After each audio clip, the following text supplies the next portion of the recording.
আবার থিয়েটার নিয়ে কখনো বিবাদ হয়েছে, হয়তো দুটো মানুষ থাকে, তো আমাদের ঝগড়া আজ শেষ হলো, ভাবটা চিরন্তন হয়ে রইল।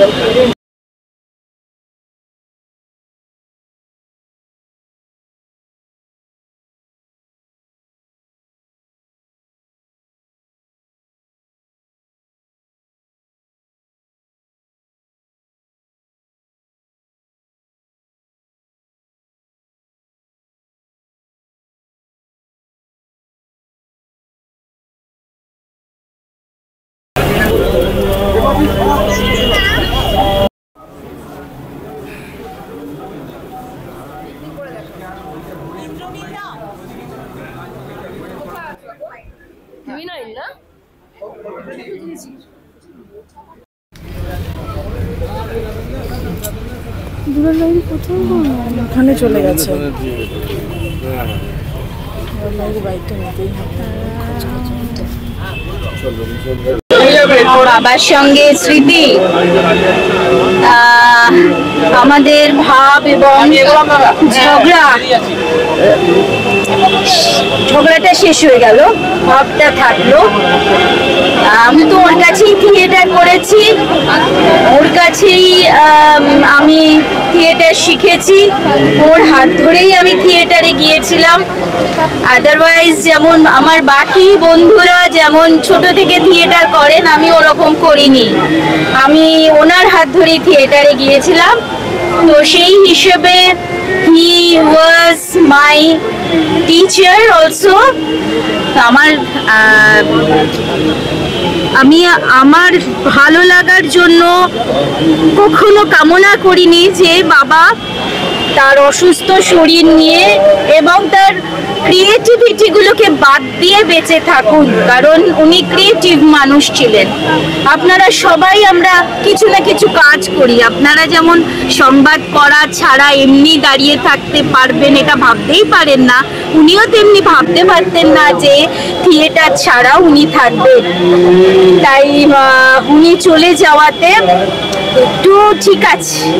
দিদি শেষ ইচ্ছে কি ছিল স্যারের? শেষ সময় উনি লিখতেন আর আবার নাটক পরিচালনার কথা বলেছিলেন, শেষ সময় আপনাদের বলেছিলেন, তাহলে উনি বলতেন, কিন্তু উনি তো পারতেন না। শেষ দিকটা একটু তো সব মানুষের আমাদের শেষের দিনে পৌঁছলে অসুবিধা হবে, কিন্তু মাত্র 7 দিন আগে উনাকে আমি বলেছিলাম যে তুমি আমাকে প্রচন্ড রাগ থেকে হেসে দেখাও, এবং সেখানে কোনো গ্যাপ থাকবে না, হাসি এবং রাগ দুটো একসাথে। তো উনি সেটা আমাকে করে দেখিয়েছিলেন। এটা আমি বলছি, এই লাস্ট বার হসপিটালে ভর্তি হওয়ার আগে উনি এটা আমাকে করে দেখিয়েছিলেন, এবং উনি গোপাল ভাঁড় দেখতেন শেষের দিকে। উনি এটা হয়তো আজকের যারা ভাষা সাহিত্য চর্চা করেন তাদের জন্য এটা বলতে পারি, উনি বলেছিলেন এইটা হলো লিটারেচার, যে একজন মৃত্যু পথযাত্রীকে যন্ত্রণা ভুলিয়ে গোপাল ভাঁড় উনি যে দেখছেন, তো গোপাল ভাঁড়ের ওই লিটারেচার নিয়ে উনি বলেছিলেন লিটারেচার এইটা যে মৃত্যু পথযাত্রীকে যন্ত্রণা ভুলিয়ে দিতে পারেন। ওর কাছে আমার লিটারেচারও শেখা, সবকিছুই শেখা। তো আবার থিয়েটার নিয়ে কখনো বিবাদ হয়েছে, হয়তো দুটো মানুষ থাকে, তো আমাদের ঝগড়া আজ শেষ হলো, ভাবটা চিরন্তন হয়ে রইল। ইন্সপায়ার্ড হতেন কাউকে দেখে দেখে, আমার মতো কাউকে দেখে দেখে, আমার মতো কাউকে দেখে দেখে খুব ইন্সপায়ার্ড হতেন। সেই মনের জোরটা তো ছিলই, কিন্তু মানুষের এই পরিণতি কেন হয়? এইরকমভাবে সব সিনিয়র অ্যাক্টাররা যখন বয়সকাল হয়ে যায় তাদের কি দুর্দশা চোখে দেখা যায় না। এবং ইকুয়ালি মনোজদা, মানে কি বিচিত্র ফ্রেম। বৌদি কথা বলতে পারে না, ভারতী বৌদি মনোজদা বৌদির দিকে তাকিয়ে আছে, বৌদি মনোজদার দিকে তাকিয়ে আছে, কারোর মধ্যে কোনো কথা নেই, শুধু দুজনের চোখে জল। এই তো কদিন আগে, আজকে বৌদিকে জানানো হয় না, যখন গালু আমরা গিয়ে বললাম তার কোনো এখন বোধ শক্তি নেই। যখন সিঁদুরটা মুছে দিচ্ছে তখন এরকম করে তাকাচ্ছে, কী করছো কী করো, এইসব কিছু হয়েছে। যাকে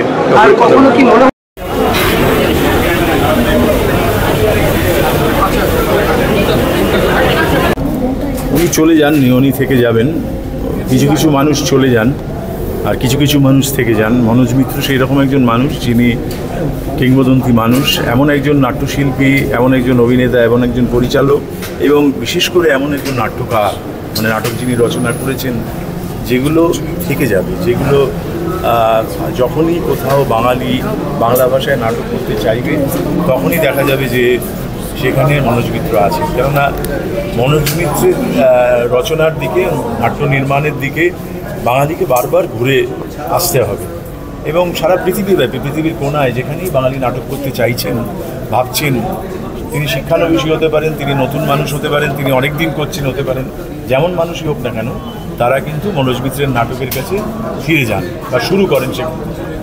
আর সবচেয়ে বড় কথা, এমন একজন মানুষ যিনি যে সমস্ত নাটক নির্মাণ করেছেন, রচনা করেছেন, তৈরি করেছেন, লিখেছেন, প্রযোজনা করেছেন এবং সংগঠন করেছেন, যার মধ্যে মানুষ, সাধারণ মানুষ এবং পুরাণ ইতিহাস সমস্ত কিছু ছুঁয়ে সাধারণ মানুষের আশা আকাঙ্ক্ষা, জীবনযাপনের কথা বারবার ফিরে এসেছে।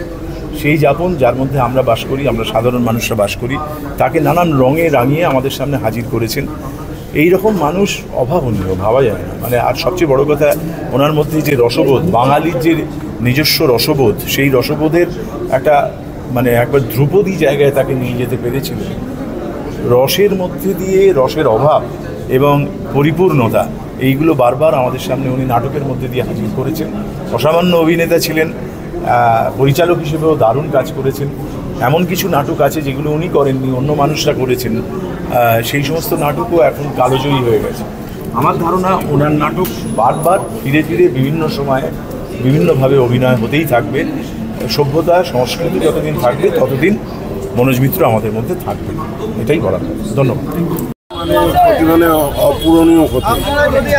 আমার নিজের ধারণা সবথেকে বড় ক্ষতি নাট্যকার মনোজ মিত্রকে হারানো। এত লিখেছেন এবং মানে সব ধরনের ঘরানার জন্য ওনার নাটক লেখা আছে।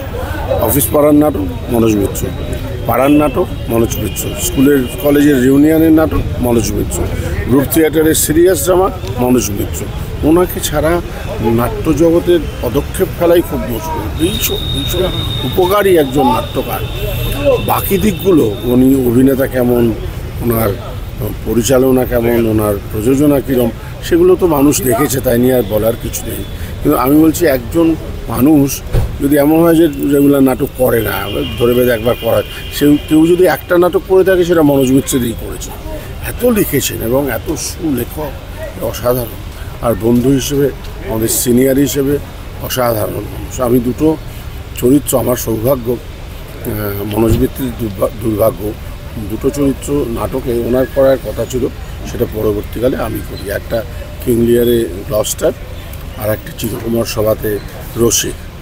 আমার যখনই আটকেছে, যখনই অসুবিধা হয়েছে, আমি মনোজদার শরণাপন্ন হয়েছি এবং আমি পুঙ্খানুপুঙ্খভাবে বুঝিয়ে দিয়েছেন কীভাবে এই অভিনয়টা করা হচ্ছে। খুব বড় বন্ধু হারালাম। যেখানেই থাকুন, ভালো থাকুন, ওখানে গিয়েও নাটক লিখুন এবং সেই নাটক মঞ্চস্থ এই চাইব। Thank you.